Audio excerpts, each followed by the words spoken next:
So Venkat, you've been researching this whole clash between almost like a civilization kind of clash between the two, the US and China for dominance. But it just doesn't encompass just those two countries. There are many others who are kind of involved in taking a stance and a posture and joining hands. What Right. you use the word rise of digital authoritarianism. Right. Give us a sense of how this is playing out across the world as this clash kind of ensues. See, we need to understand that, as the Americans are going all out to contain China, Americans cannot do it alone. We need to understand that when the Americans were at the height of their power, immediately after the Cold War, when George Bush Sr. was was about to strategize how is he going to deal with, Saddam Hussein, the Americans doled out a significant amount of, what to say, incentives for other countries to join in, by providing funds for World Bank, and gaining mobilizing international support. They had to use, at the height of their power, multiple channels to get a certain kind of a buy-in from the international community. Now contrast that with what is happening today. This is a different world, and Americans don't have that kind of a buy-in, that and they're not in a position to dole out those kind of incentives which they were having earlier. And with Trump, having kind of creating certain kind of fissures between you know their NATO partners and all, uh, you know, the the world seems to ask Americans that, okay, yeah, on one hand you are talking about containing China, but on the other hand you're confining yourselves to make America great again, America first. So you're putting us in a very difficult position. What is it there in what is it there for us if we are going to join hands with you? So if you look at the Southeast Asian region, they will ask that, you people, we thought that you're going to come in with the Trans-Pacific Partnership, but now you have withdrawn and suddenly left us in the lurch. And sorry, if you are asking us to choose between China and you people, uh, it's difficult for us, and most likely it's possible that they're going to opt for China. But however, what has happened is, given from Feb 24, Putin's Ukraine war seems to have been a certain kind of a blessing in disguise, if you look at it from the transatlantic cooperation point of view. Even a neutral voice like Switzerland has been pretty vehement in its criticism of Russia. So this kind of a transatlantic, cooperation which has come about to contain China, to harmonize the digital platforms through what so the Americans and European Union, they have come about with what is known as the Trade and Technology Council. They are batting for open internet.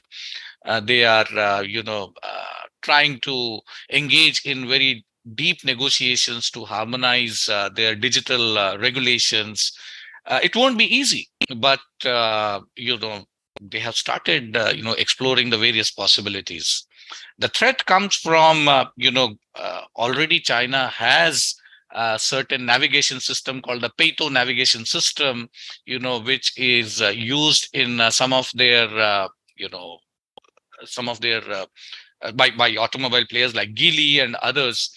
So and they have already started exporting their services, OTT services, for example, in different parts of the world, including Europe. They also are using some of these latest technologies in the vehicles that are produced by Chinese automobile manufacturers. And when they are exporting it, through the Peito network, the Chinese are able to, or at least it is perceived that the Chinese are able to have access to lots and lots of data. In fact, yesterday I think I saw a tweet. I haven't read it, but apparently the Chinese have police stations, and Chinese police stations in United States of America. And it's only recently that the Americans and in some other parts of the world as well, people are realizing that they have Chinese police stations in certain countries of the world. So these are serious implications given the growing tech prowess of China, the way they are able to collect data.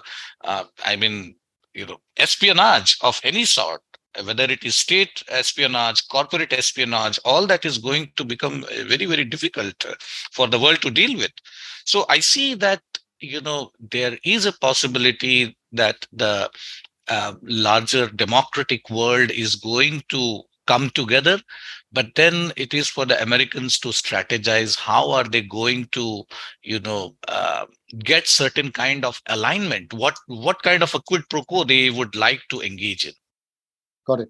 Venkat, I know that there is, and you've written about this for Founding Fuel as well, the whole battle for standards Yeah. and standard setting. Is that something which is becoming more and more pronounced? Oh, yes. You see, I've said this often earlier. I'm not very sure whether I mentioned in my articles. I can't recall now. So the original founder of Siemens, he seems there's a quotation. He said, "One who own the standards, own the market." That's what he Mm. said. So therefore, given the head start which China has in 5G, the number of patents. So, for example, China in 2017 has applied for 17 patents in European Union, the largest, in the world. Out of 17, if I can recall, 10 or 11 already got, approval. So this whole question about setting standards, and if you recall, during the height of this trade war and tech war, when Trump was there, when there was a meeting in the United States to decide on standards of for regulating technology. I mean, the Americans, quite rightly so, they felt that it is the Chinese presence is indispensable. So whether you like it or not, uh, the Chinese have arrived there, and there is no, there is, I mean, any kind of a progress, new regulations and all. It will be fairly difficult until unless you engage with the Chinese. So therefore, if you want to, uh, check this growing, juggernaut of Chinese tech march, then that there needs to be a very, the need is very urgent to stitch a coalition whereby, uh, a collective voice emerges to check, the hidden Chinese ambitions. The Chinese and its few coalitional partners should not just run away with the game. And they are very good at dividing and